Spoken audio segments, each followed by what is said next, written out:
ألم يعلموا أن الله يعلم سرهم ونجواهم وأن الله علام الغيوب.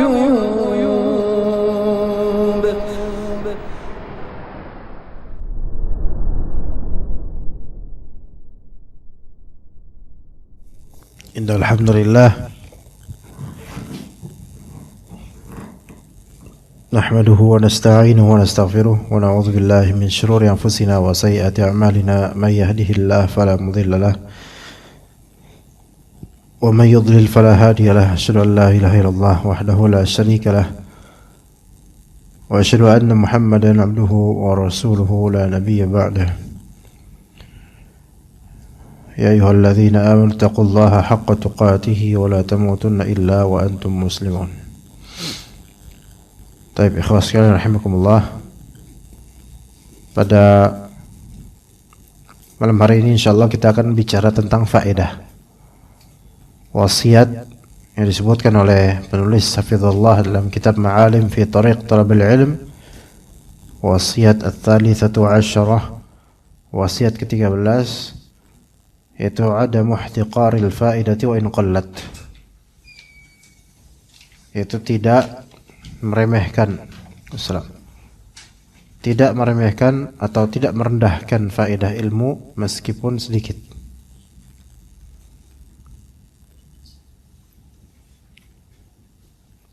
Dan ini salah satu wasiat yang sangat penting sebenarnya, dan dilalaikan banyak dari tulabul ilm termasuk kita. Faqad tasma'u faidatan fatatahawanu fi kitabatiha aw fi tathabbuti minha. Terkadang engkau mendengar suatu faedah, lalu engkau tatahawan fi kitabatiha, acuh untuk menuliskannya, yaitu merasa kayaknya enggak perlu ditulis lah. Aw fi tathabbuti minha, atau meng-cross check-nya. Jadi ada dua hal yang bisa antum lakukan sebenarnya kalau antum dengan faedah, baik di majelis atau luar majelis, yaitu kitabah dan tatsabbut. Kitabah atau tatsabbut. Kitabah itu menulis ulang, mencatat ulang, baik dengan handphone atau dengan pena. Atau tatsabbut minal faedah, memvalidasi, cross check faedah tersebut. Zaman sekarang, zaman apa-apa bisa di cross check, ya. Atau dulu namanya recheck and recheck. Apalagi kalau jemaahnya itu tidak buta internet, faham, punya aplikasi AI dan seterusnya, itu bisa lebih pintar langsung dibandingkan ustadznya. Ya. Jadi tatsabbut dari faedah. Ketika misal sang ustadz mengatakan hadis begini kata Rasulullah SAW, terus di cross check oleh salah satu jemaah, ternyata di aplikasi mawsu'ah hadithiyah misalnya, maka dicek riwayat dari mana, ternyata ini hadis dhaif. Itu bagus sebenarnya. Ya, hanya saja hendaknya di majelis, bagi yang meng-cross check seperti itu, dia tidak menegur ustadznya langsung, jangan, nanti setelah majelis, atau lewat kertas pertanyaan untuk dibacakan di akhir majelis. Jangan langsung, afwan ustadz, itu hadis dhaif, ini enggak ada adab. Ya. Jadi tatsabbut ini adalah suatu kegiatan yang sekarang banyak dilakukan oleh anak-anak muda juga sebenarnya ketika lagi kajian. Yang ustadz generasi tua itu nggak suka ngelihat anak-anak muda megang handphone ketika lagi kajian. Ini suatu kontradiksi antara generasi ke generasi. Ya. Anak udah punya kawan seorang ustaz, anaknya ustaz yang populer yang antum tahu lah. Dengar suara HP ringtone di antar jemaah, beliau langsung bubarin kajiannya. Kalau ini mungkin 10 tahun lalu metode seperti ini masih oke lah. Tapi kalau sekarang nggak mungkin, beneran. Habis jemaah antum. Karena ringtone mereka bisa bunyi gampang. Dan juga gara-gara satu ringtone gara titik susu terbelanga Waalaikumsalam. Apa ya peribahasanya? Rusak nila, Lah gitulah pokoknya. Sekarang kalau Anda terapkan itu gimana, ikhwan? Ada suara ringtone, bubar. Udah selesai kajian, pulang. Tapi amplopnya kasihlah, aja langsung. Dan gitu ringtone-nya ternyata ringtone-nya kameramen Anda. Gimana? Waalaikumsalam. Artinya gini, kan. Kehidupan dan strategi dakwah sekarang nggak bisa 100% sama seperti strategi dakwahnya Rasulullah ketika itu. Teknologi, karakter manusia, zaman, suku, keadaan ekonomi itu berubah. Nah, ketika dai tua atau dai senior misalnya melihat jemaah ada yang pakai HP, itu tersinggung karena dia anggap apa? Lagi main HP. Bisa aja benar ada ya benar ada ya main HP. Ana sih kemarin malam depan ana bapak-bapak jelas-jelas di meja ana isi kajian, dia malah buka galeri foto dan lihat-lihat foto pemandangan-pemandangan. Depan ana loh itu. Ana mau tegur, janganlah ini bapak-bapak. Udah biarin. Tapi akhirnya lama-lama berhasil ana menarik perhatiannya. Nah, kita orang kayak gitu. Tapi banyak juga yang mereka justru belajar dan lebih fokus. Ada ini. Anda mendapatkan beberapa ikhwan kayak gitu juga. Mereka pakai tablet, pakai handphone. Ternyata mereka kayak gini-gini tuh bukan lagi chattingan, lagi catat. Gitu loh. Wassalamualaikum.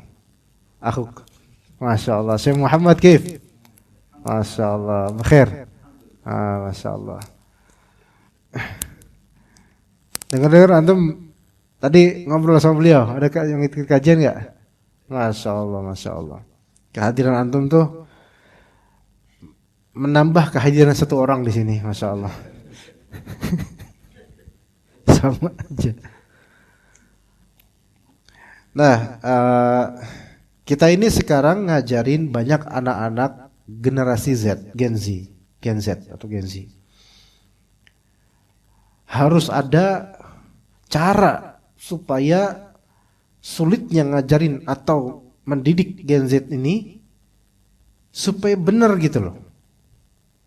Ya, harus ada caranya. Dan mereka adalah generasi yang terbuka dalam internet. Gitu. Sangat terbuka. Gimana caranya supaya dakwah ini betul-betul masuk ke mereka dan memang masuk ke hati mereka? Dan mereka adalah orang-orang yang antum ngomong, mereka cari di internet. Paham gak maksudnya? Antum ngomong, mereka cari internet.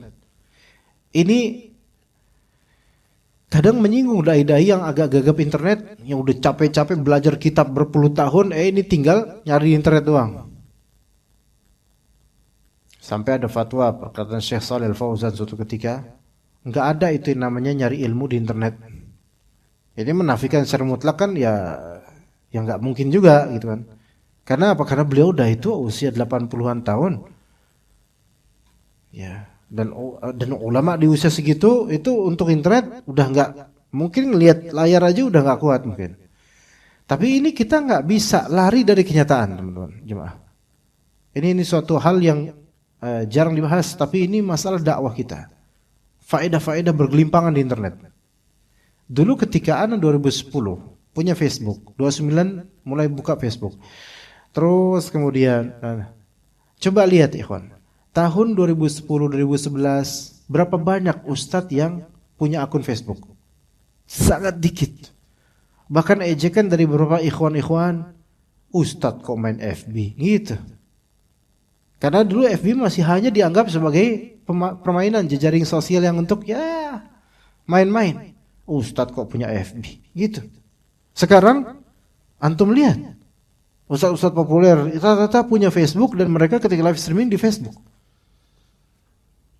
Yang dulu bahkan ada yang mengharamkan Facebook, boleh jadi sekarang malah dakwah di Facebook.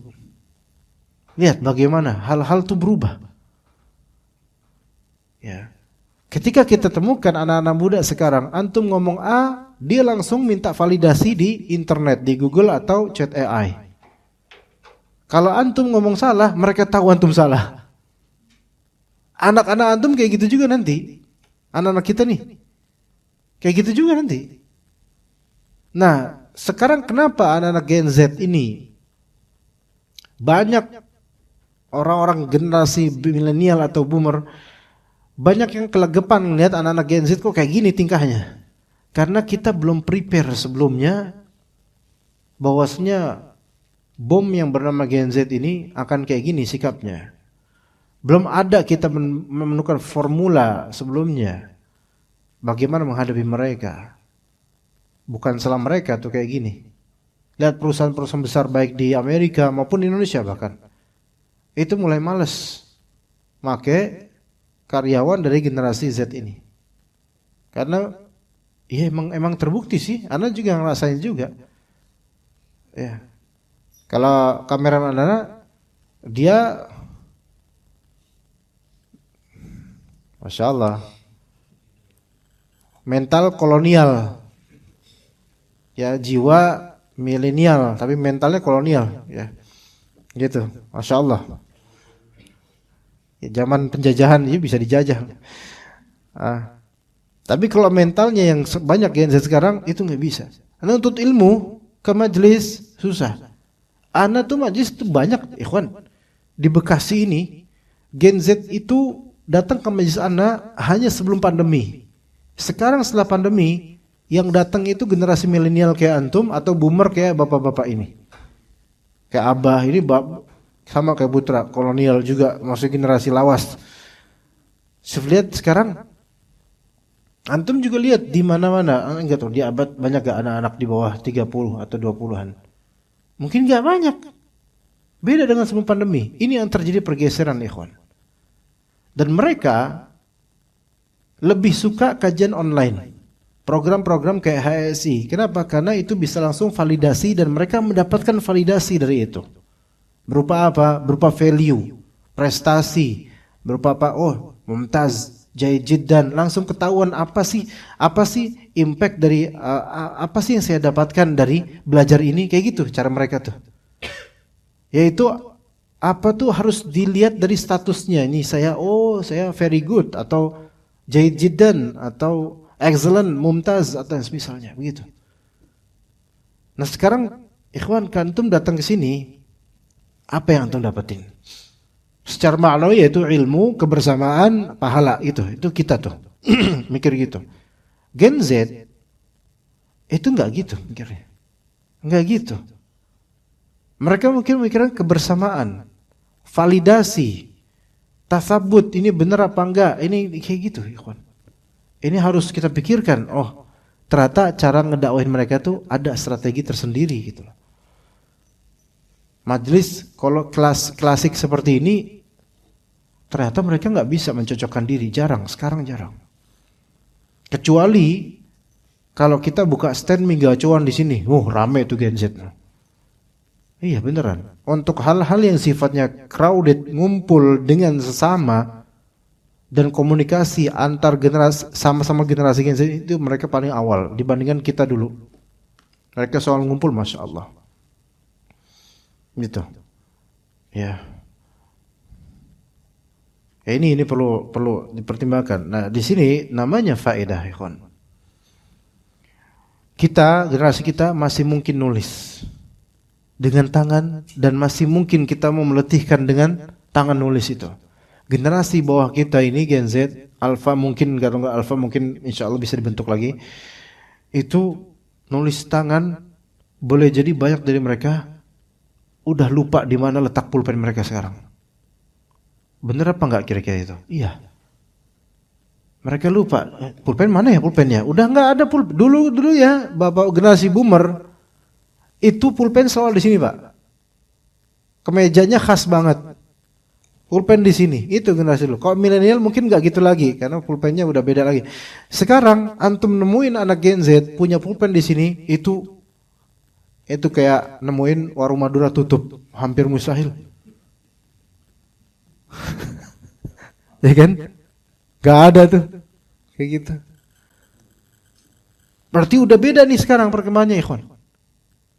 Hanya harus difilter, jangan sampai terlalu get into internet banget gitu loh. Jangan terlalu drastis perubahannya. Itu yang terjadi sekarang. Untuk nulis kita masih mampu, ikhwan. Antum nyuruh anak Gen Z nulis, pegel. Aduh. Bisa nggak ngetik aja Pak gitu. Berarti lu orang yang ngetik. Aduh, lama-lama apa kalau dibiarin lama-lama malas ngetik. Dah pakai voice aja. Diketik oleh Google. Kira-kira ini kemajuan teknologi Masya Allah. Tapi apakah ini ada impact ke depannya untuk memvaluekan faidah? Ada impactnya, yang mana impactnya faidah itu nggak ada faidahnya sama sekali. Itulah mengapa yang membuat banyak Gen Z itu mereka soal ilmu pengetahuan yang harusnya mereka kuasai dan sanubarikan enggak ada artinya bagi mereka. Pertama, karena derasnya informasi. Derasnya informasi itu membuat orang itu bermudah-mudah dan menganggap value-nya kecil. Kedua, karena mereka enggak mau mempunyai effort yang mewakili keinginan mereka dan interest mereka terhadap faedah itu. Effortnya itu paling minimalis lah, yang penting efisien kata mereka. Ya, faedahnya lah gini-gini apa gitu. Jadi nggak mau nulis, ngetik aja udah malas. Pakai inilah nanti ya gitu. Terus kalau mau apa udah pakai AI aja lah. Nah jadi bikin. Value-nya itu jadi nggak ada. Yang kata orang Barat, easy comes, easy goes. Sesuatu yang datang dengan mudah akan hilang dengan mudah. Ini fenomena yang kita punya anak-anak ya. Kita akan menghadapi anak-anak yang seperti ini. Jadi orang tua ini akan bertanggung jawab dalam membalance antara teknologi yang sangat drastis daripada zaman kita dulu, supaya jangan terlalu hanyut anak-anak kita itu di sini, terutama ilmu agama. Karena kesuksesan ulama zaman dahulu itu enggak bisa digantikan dengan ChatGPT atau AI dan sebagainya. Enggak bisa, beneran enggak bisa. Anak udah nyoba soalnya. Anda udah neliti, nggak bisa.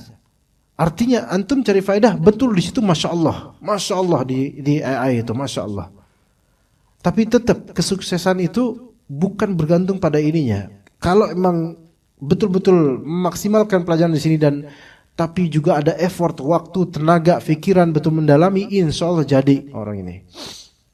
Tapi yang terjadi sekarang, anak-anak yang pun belajar agama bukan di pesantren. Ya, itu mereka lebih milih apa-apa yang simple, efisien. Dan kemudian sisanya nonton YouTube, nonton Netflix dan seterusnya. Lalainya banyak. Value, nilai untuk belajar benar-benar agama itu ya udah sedikit, dan itu pun ya udah nantilah gitu. Begitu.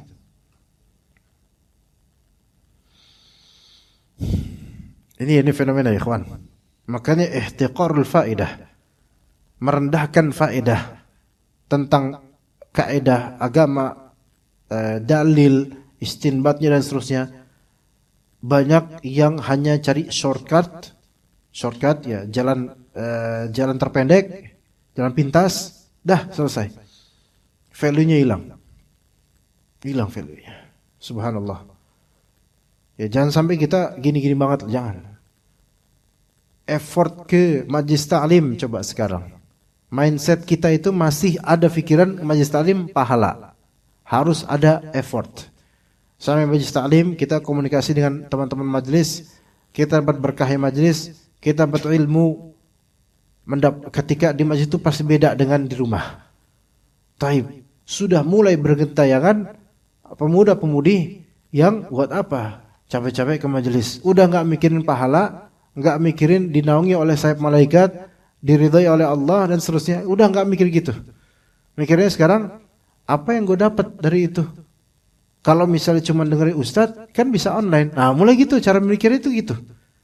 Dan cara mikir maknawi, gain advantage untuk akhirat dan juga untuk psikis dia yang lebih baik lagi itu enggak sampai situ mikirnya. Nah, orang-orang tua seperti kita ini, ya itu perlu kita tanamkan. Karena itu mulai redup di generasi bawah kita ini. Itu harus kita tanamkan. Nah, cari pahala, nah cari ridha Allah, cari ini gitu. Jangan cuma mau enaknya doang. Karena kalau ini didemin, ini jadi bom waktu nanti ketika mereka gede, kita yang sulit, Pak. Kita yang sulit. Karena anak ini udah dibiarkan segalanya sesuai dengan mindset efisiensi ala mereka. Nanti jangan-jangan kalau kita wafat, na'udzubillah min dzalik, mereka cuma nyewa orang buat nguburin kita. Saking, aduh maaf nih saya sibuk, apa keuntungan saya untuk menguburkan orang tua? Ayo, it will happen, bukan berarti mendahului takdir. Tapi ini menjadi bom waktu di mana-mana, menjadi anak-anak yang nanti gedenya itu nggak punya pikiran gitu loh, nggak punya pikiran, ya, karena ihtiqar, yaitu meremehkan faedah, meremehkan value. Nah, talabul ilm, penuntut ilmu itu adalah orang yang sangat menghargai setiap langkah dari ilmunya dia. Menghargai, kaedah-kaedah dihargai. Faedah, makanya ada garis bawah, digaris bawahin, diarsir pakai stabilo dan seterusnya, di copy, di kopas, dipelajarin orang murajaah, itu kan penghargaan terhadap ilmu. Fahadhihi faedah wa tilka ukhtuha. Fa in ijtama'a indaka kamun 'azimun minal ilm. Jika berkumpul semua faedah ini, yaitu sikapnya, yaitu tidak merendahkan faedah, maka itu sama dengan mengumpulkan banyak sekali dari ilmu. Fala tahtaqiranna minal ma'rufi syai'a. Maka jangan sekali-kali engkau merendahkan atau meremehkan suatu hal yang baik sedikit pun. Ya. Dan di sini coba kita gabungkan. Ya, Anda pengen gabungkan di sini antara kitab dengan AI. Ya, antara kitab dengan AI, dari masalah adamu ihtiqaril faidati wa in qallat. Ya, tidak meremehkan atau tidak meremehkan faedah walaupun sedikit.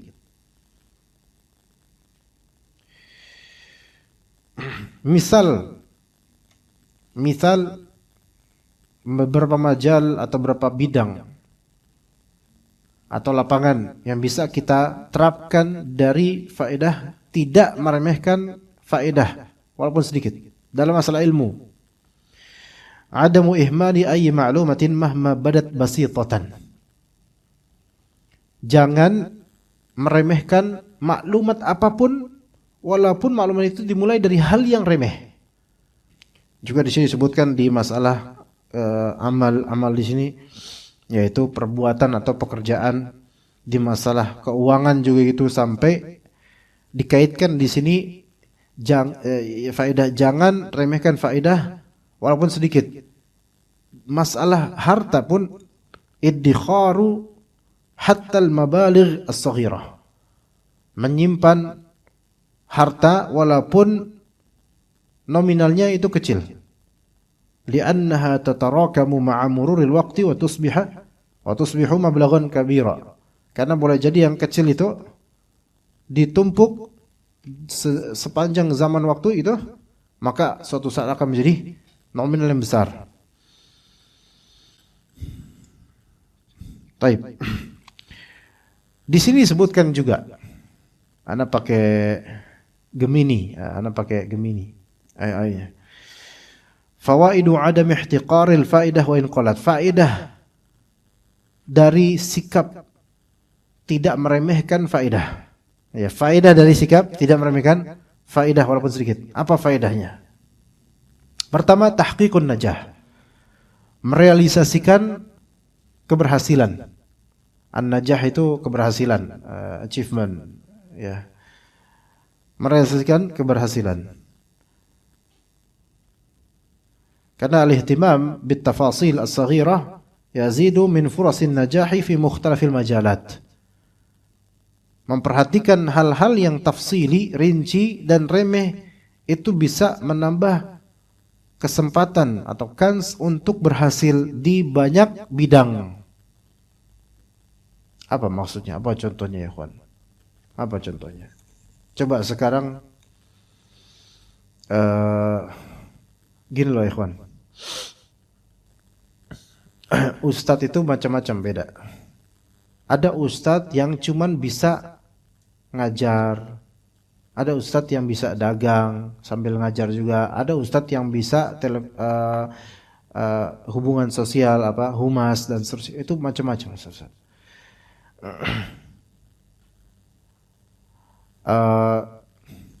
Anak kan lulusan Libya, kan? Anak Libya dan juga Al-Irsyad. Kalau diperhatikan, yang dulu anak-anak pinter kerjain belajar doang, sekarang mentok cuman jadi guru sekolahan, gitu. Tapi yang dulu bandel, malah sekarang beberapa jadi mudir pesantren pakai dal, bukan pakai dot, pakai mudir pesantren. Terus jadi orang-orang yang sukses dagangnya, sukses ngajarnya, sukses ilmunya. Padahal dulunya bengal di Al-Irsyad atau di Libya, kadang bolos. Tapi yang rajin tekun belajar, mentok di ujungnya apa? Guru pesantren yang segitu aja udah. Ini bukan meremehkan, bukan. Tapi kenapa yang pinter banget ini kok jadi situ doang? Kenapa? Ternyata setelah Anda pikirkan, mereka belajar tekstual banget gitu. Udah teks, udah gitu. Enggak mempelajari sendi-sendi lain dari kehidupan. Sementara yang agak malas ini itu banyak mempelajari kaidah-kaidah kehidupan. Mungkin pernah dikejar satpam lah, itu belajar di situ. Ada bandel dulunya. Akhirnya belajar dari itu. Atau pernah hidup susah, akhirnya dagang sambil nuntut ilmu. Jadi menjamak banyak hal. Kemudian di zaman sekarang ketika nggak bisa ngajar, maka bisa dagang. Nggak bisa dagang, maka bisa celah lain. Beda hasilnya. Maka ini yang dimaksud tadi. Kalau misalnya kita tidak meremehkan hal-hal kecil, antum misalnya sekarang bidang apa? Tapi jangan menutup diri untuk mempelajari bidang lain. Karena bidang yang antum kerja di situ sekarang belum tentu selamanya antum di situ. Bisa jadi antum pindah, mungkin maaf di PH dipecat misalnya atau apa gitu kan, atau bubaran yayasan antum atau apa. Antum bisa cari jalur lain yang dulu juga antum pelajari. Begitu.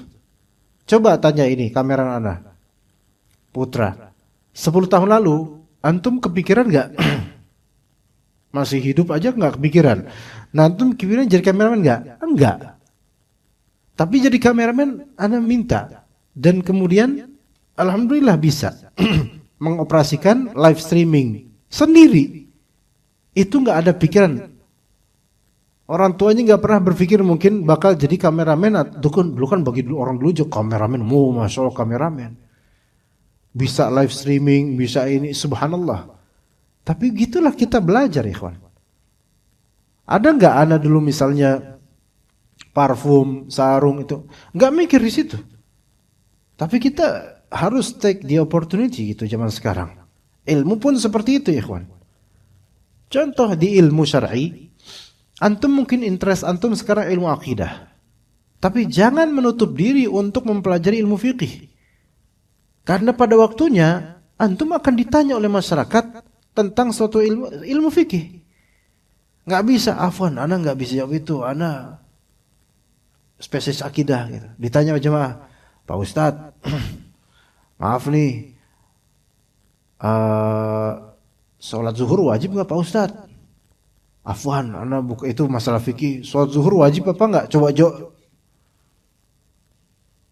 Sholat zuhur wajib enggak kira-kira? Jangan-jangan antum juga nggak tahu jawabannya. Ya, hal yang sangat basic di bidang lain nggak mau kita terus, karena udahlah saya pakem di sini. Nggak. Sekarang zaman nggak gitu Pak. Kita didik anak-anak kita juga jangan gitu. Ada satu ikhwan di daerah Cinere. Anda melihat ikhwan ini terlalu strict untuk anaknya. Dia pengen banget, anak satu-satunya memang. Dia pengen banget tuh anak jadi hafiz. Nanti masuk Irsad atau Bukhari atau mana gitu. Dia pengen banget jadi hafiz Al-Quran, jadi gini-gini. Targetnya gitu, karena anak semata wayang. Tapi saat dia keluar, kok anak-anak kayak apa ya, kok kayak nggak semangat sekarang. Masih SD. Nggak semangat sekarang terus ini. Anda nasihatin, Pak. Anda melihat antum tuh dari cerita antum dan juga dari gelagat antum nih majelis. Antum terlalu mencita-citakan anak sesuai dengan antum, bukan sesuai dengan anak itu. Harus dia kayak gitu. Ya, semoga dia hafiz. Tapi jika memang anak itu belum ada interest buat hafizul sampai jadi hafiz, maka jangan memaksa dia.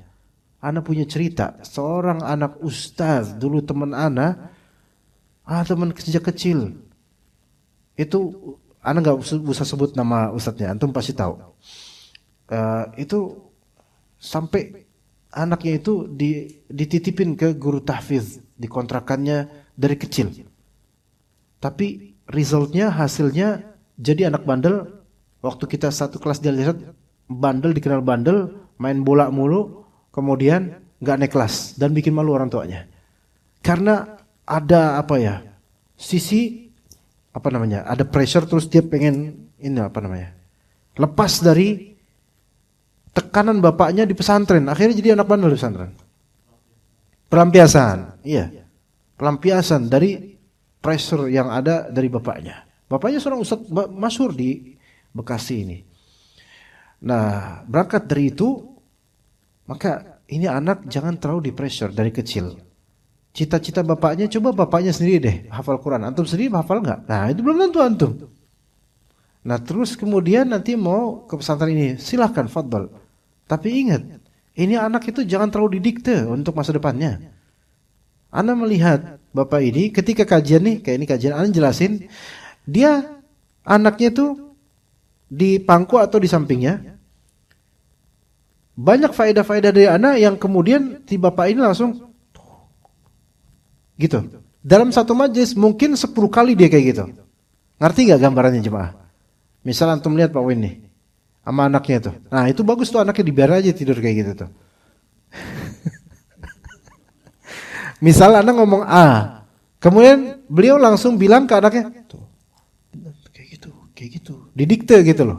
Ditekan supaya dia ingat gitu. Sering kayak gitu. Ini kata anak, ini suatu hal yang tidak benar.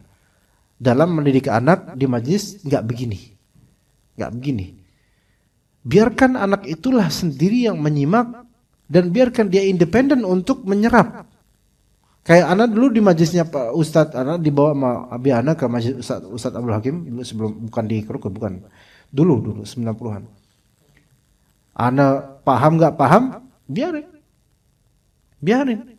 Karena apa? Biarkan anak punya kesadaran sendiri untuk berusaha memahami gitu loh. Bukan harus apa-apa didikte oleh orang tuanya sehingga ditekan dia. Itu di antara pendidikan yang sahih untuk anak-anak seperti itu. Sehingga anak itu nggak satu jalur doang nih. Kalau dididik cuma gini doang, yang penting soleh, hafiz Quran. Betapa banyak hafiz Quran sekarang, ketika nggak dipakai buat hafalan Quran, dia mau ngapain nggak ngerti. Mungkin dimasukin pesantren tahfiz, masya Allah, ya hafiz Quran, usia muda, taib. Kemudian ketika dia tahfiz, guru tahfiz sekarang banyak gak dihargain. Sementara dia punya istri, punya anak, harus nafkahin, sebulan cuma dapat segitu doang. Akhirnya dia bingung, mau kemana saya cuma bisa jadi guru tahfiz. Saya mau dagang, gak pernah dipoles buat dagang. Mau mandiri, gak pernah dipoles buat hidup mandiri. Itu banyak terjadi loh di anak-anak Gen Z sekarang. Karena orang tua milenial itu, dulu waktu masih kecil, digenjot sama bapak ibunya yang pemarah itu, ya enggak? Dulu kita tuh disiram, nggak mandi, disiram terus abis itu bangun telat subuh itu bro dijewer, kemudian guru-guru juga dijewer, kita dijewer. Kita lapor ke orang tua, makin mikinan urusannya, mendingan gak usah lapor dah. Dulu kan kayak gitu. Derita hidup yang dulu generasi milenial, kemudian generasi berikutnya Gen Z nggak mau dia refleksi ke anak, sayang banget sama anak-anaknya akhirnya.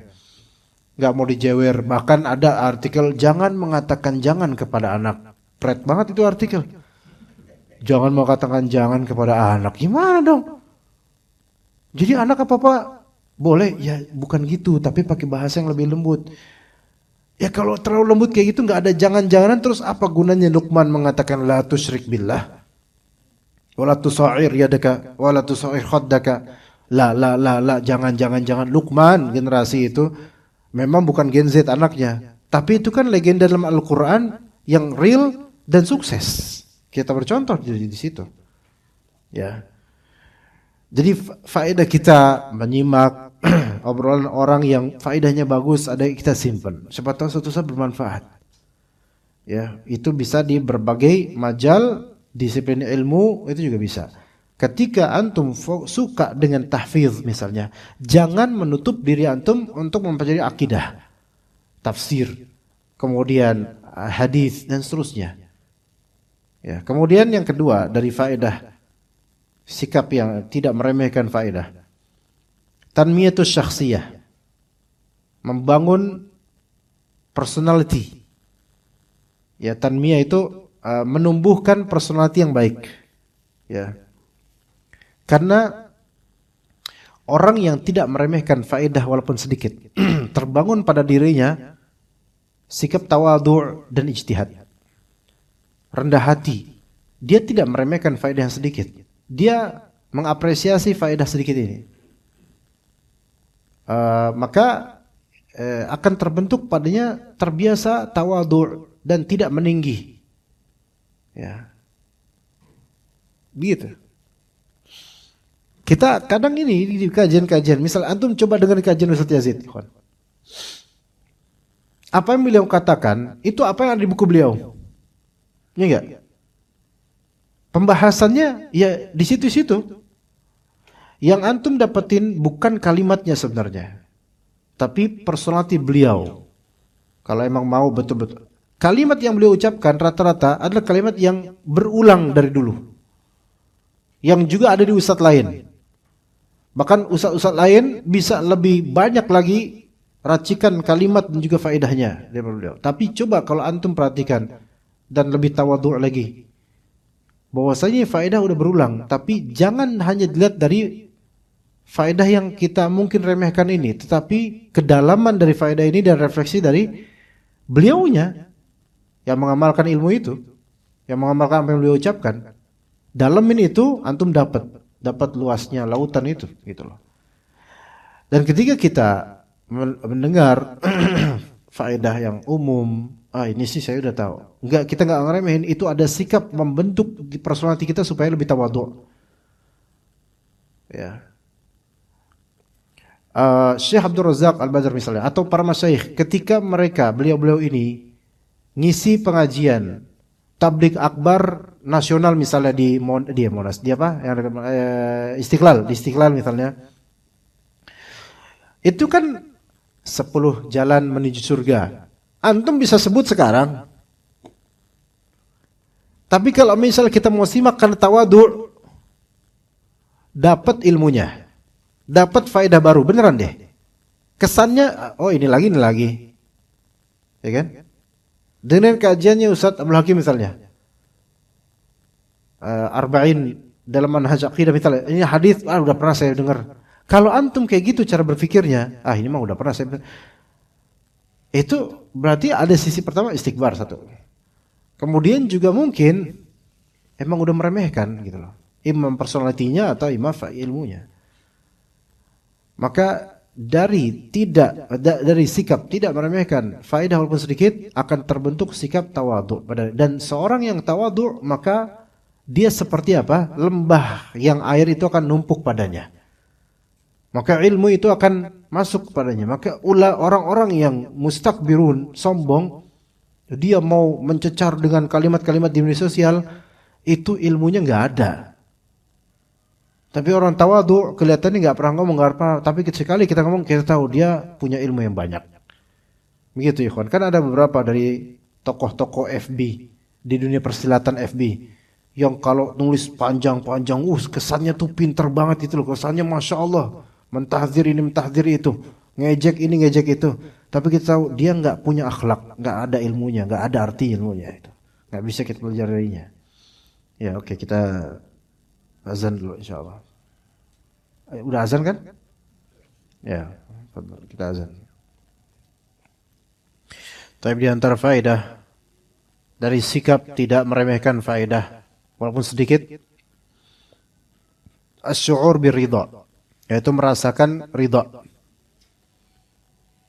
Dan ridha itu adalah amalan qalbu yang menenteramkan hati. Bahkan jasad juga tentram dengan ridha.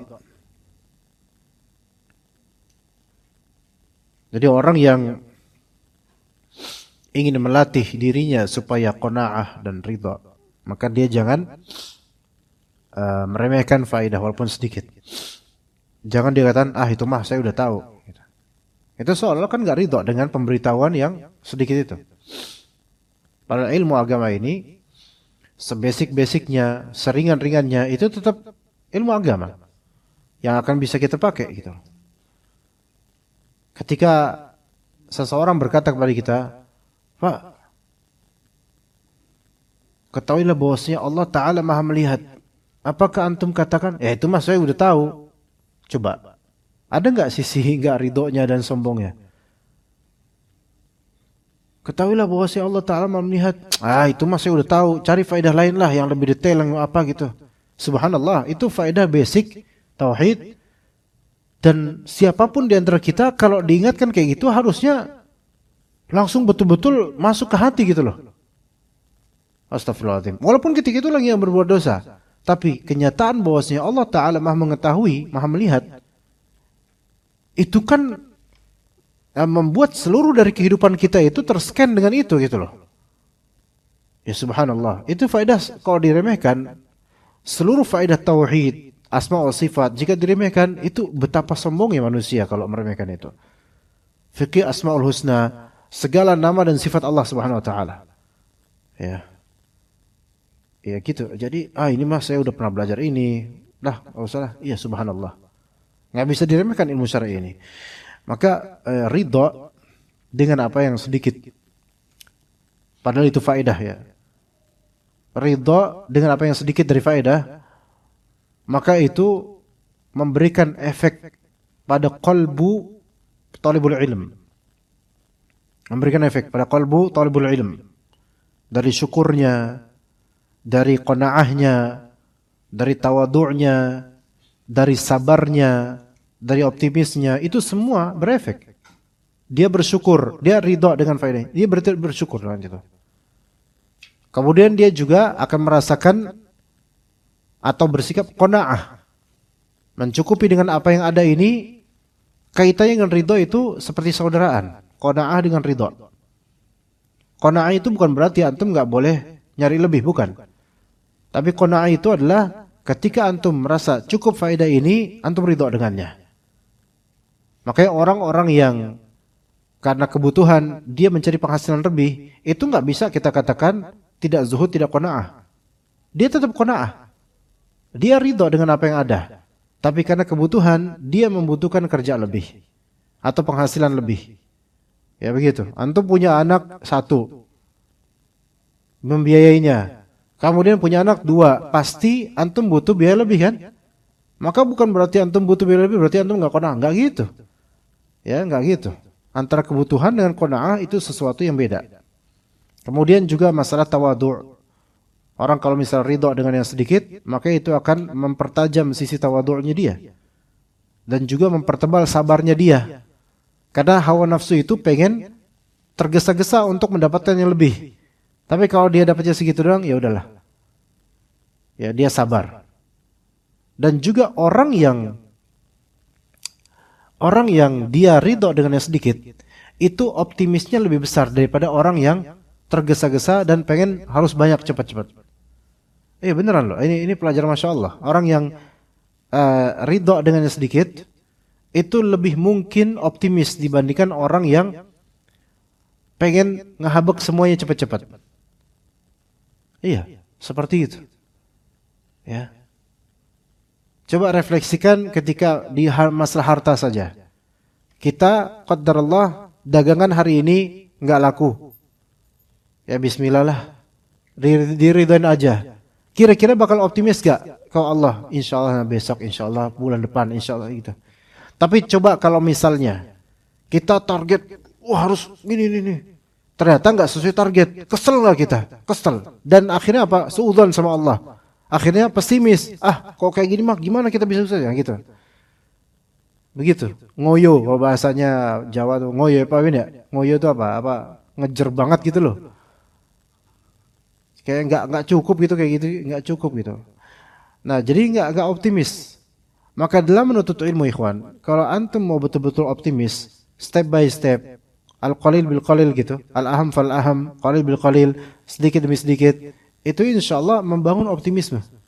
Tapi kalau antum pengen dalam sehari antum merengkuh semuanya, antum bakal futur. Dan orang futur itu kan rata-rata pesimis dia. Bakal futur karena kecapean, nggak kuat. Nah, gitu latihlah kita dengan itu ya. Ridho bil qalil dari segi ilmu. Ridho bil qalil ini bukan berarti udah saya segini aja ilmunya enggak usah nuntut ilmu. Itu bukan ridho bil qalil, itu namanya bahlul itu namanya. Emang pengen bahlul aja. Ridho bil qalil itu adalah antum dapat faedah yang sedikit itu lebih antum sukai. Yang penting istiqamah. Gitu. Ya kalau dapat faedah banyak alhamdulillah, dapat sedikit emang cuma segini doang kekuatannya. Begitu. Ya. Dan nuntut ilmu ini ikhwan lebih butuh istiqamah daripada banyak-banyakan. Mau antum mau banyak-banyakan tapi wrecked atau terputus maqtu', majzum, terpotong, udah selesai, nggak ada apa-apa di situ, itu malah justru ilmu itu nggak menghasilkan, nggak ada tahsil ilm. Tahsilul ilm itu ada istiqamah antum. Kalau misalnya antum punya jadwal harian untuk qiraah baca, untuk nyimak faedah, untuk menulis ulang kaidah atau faedah, dan itu setiap hari antum melakukan walaupun satu hari satu faedah, satu hari satu vocabulary, kosakata maksudnya mufradat atau berapa mufradat dalam sehari, itu jauh lebih afdal. Terutama hafalan juga begitu, jauh lebih afdal istiqamah daripada antum menargetkan satu pekan habis satu kitab dan kemudian futur. Ya, maka enggak baik. Ridha bil qalil ikhwan dikatakan oleh sebagian bahkan dari sisi hadis kita pernah mendengar barang siapa yang dia bangun tidur dia mendapatkan dia punya ada rumahnya luas atau dia mendapatkan meja makan dengan hidangannya, maka dia seperti raja. Rasulullah enggak menyebutkan makanan yang terhidangkan di meja makan itu harus banyak. Melainkan ada makanan terhidangkan di meja makannya, maksudnya antum makan pagi itu ada. Apa sekarang makan pagi ada, makan siang ada, makan malam ada. Itu kayak raja. Walaupun di sini sedikit karena Rasulullah enggak menyebutkan banyak atau sedikit, tapi walaupun sedikit antum ada itu, maka antum beraja. Rasulullah mengajarkan kita untuk ridho dengan apa yang ada ini. Antum tuh udah Masya Allah gitu loh. Rumah ada. Mau ngontrak maupun punya rumah yang penting beratap gitu. Ada. Baik rumahnya. Sekarang coba kalau kita lihat fitur-fitur di rumah kita. AC ada. Lantai bagus. Bukan tanah. Kamar mandi. Ada shower. Air normal. Subhanallah. Sikat gigi ada. Sabun tersedia semua. Makan siang ada. Makan malam ada. Antum pula makan ada. Buah juga ada, subhanallah. Raja dan ratu ini sedang hidup di satu atap. Coba kalau kita syu'ur birridha sini, ridha bil qalil, walaupun enggak mungkin makanannya cuman ikan sama nasi dan seterusnya sama sambal. Coba dimaknai dengan ridha gitu. Ternyata Masya Allah itu nikmat banget. Ilmu juga gitu ya kawan. Antum dapat 2 kalimat faedah yang antum catat, antum ingat-ingat sampai jalan pulang antum, itu Masya Allah. Antum syukuri itu, masya Allah, nikmat banget. Ya, kemudian juga diriwayatkan dari Imam Ali bin Abi Thalib radhiyallahu anhu, ar-ridha bil qalili rahatun lil jasadi wa ghinan lin nafsi. Ridha dengan yang sedikit itu adalah rahatun lil jasad, adalah rehat untuk jasad, untuk tubuh kita. Untuk tubuh kita. Kenapa begitu? Ridha dengan sedikit. Karena ridha memberikan ketenangan di jantung kita, hati kita. Deg-degannya itu nggak terlalu berat gitu loh, nggak terlalu kenceng. Adapun kalau kita kesel, nggak ridho dengan sedikit ini, ada kan kemudian mulai emosi, mulai marah, itu kan membuat aliran darah itu semakin bergejolak. Setan mulai kemudian masuk setelah itu, maka tubuh itu nggak bisa istirahat. Antum susah untuk tidur ketika antum lagi marah, lagi kesel, susah tidur, ya susah umumnya gitu. Tapi kalau hati antum tenang, alhamdulillah, menyerahkan diri pada Allah dan mencukupkan daripada itu lebih gampang tidurnya. Ya, dan juga dia merupakan ghinan lin nafs, membuat jiwa itu terasa kaya. Ya, karena ghinan nafs itu bukan pada materi berapa nominalnya, tapi merasa apa yang ada itu udah mencukupi dia dan alhamdulillah. Itu membuat seolah dia kaya. Iya. Banyak orang tuh kelihatan asli miskin, kelihatan kaya karena apa? Enggak pernah curhat. Orang padahal banyak masalah di rumah tangganya atau di kehidupannya, tapi dia kelihatan nggak ada masalah. Kenapa? Karena nggak pernah ngobrol, nggak pernah mengobrol masalahnya dia. Orang yang mengobrol masalah dia, mengobrol kefakiran dia, mengobrol kekurangan dia, itu karena apa? Karena nggak ridho dengan apa yang Allah gariskan buat dia dari sedikitnya harta dia atau apa. Sekarang kalau ada thalibul ilm, dikit-dikit komplain, saya kok bahlul ya, saya kok nggak bisa ya, saya kok ini ya, saya. Sebentar, antum sebelum banyak komplain gitu, antum punya nggak takhtid yang istiqomah? Itu jadwal, schedule, atau mungkin rancangan yang antum canangkan secara istiqomah harian? Nggak ada sih. Pantesan antum berantakan kayak gitu, pantesan nggak dapat apa-apa. Ya sebabnya karena berantakan. Coba kalau misalnya dijadwalin dengan strategi antum lah, gimana enaknya? Sedikit. Komplain itu malah ada. Insya Allah begitu. Ya, makanya kata Al-Hasan Al-Basri, al-qana'atu kanzun la yufna, yaitu qana'ah itu adalah suatu treasure, harta benda, ya, harta simpanan yang tidak akan hilang. Iya, karena orang yang qana'ah, orang yang ridho dengan yang sedikit, orang yang ridho dengan apa yang dia punya dari harta atau dari ilmu, itu dia akan selalu merasa memiliki ilmu tersebut. Tapi orang yang dikit-dikit cari, oh masya Allah semuanya dihabek ya, itu berauran ilmunya, tercecer di mana-mana. Setiap dia berjalan, hilang salah satu ilmu, hilang lagi ilmunya, hilang lagi karena nggak ada harga yaitu ilmu bagi dia. Ya begitu ya ikhwas sekalian. Mudah-mudahan kajian ini bermanfaat untuk anda dan juga antum. Ya mungkin kalaupun di kajian ini sedikit faedahnya, antum harus ridho dengan sedikit itu. Ayo kita praktikin ya. Ya coba faedah apa yang antum dapetin di kajian ini coba. Nggak ada. Kalau nggak ada berarti antum nggak boleh ridho dengan yang nggak ada nih. Minimal sedikit lah dapat faedah ya. Begitu. Wallahu a'lam. Barakallahu fikum jami'an wa sallallahu ala nabiyyina Muhammad wa ala alihi wa sahbihi ajma'in. Subhanakallahumma wa bihamdika asyhadu an la ilaha illa anta astaghfiruka wa atubu ilaik. Assalamualaikum warahmatullahi wabarakatuh.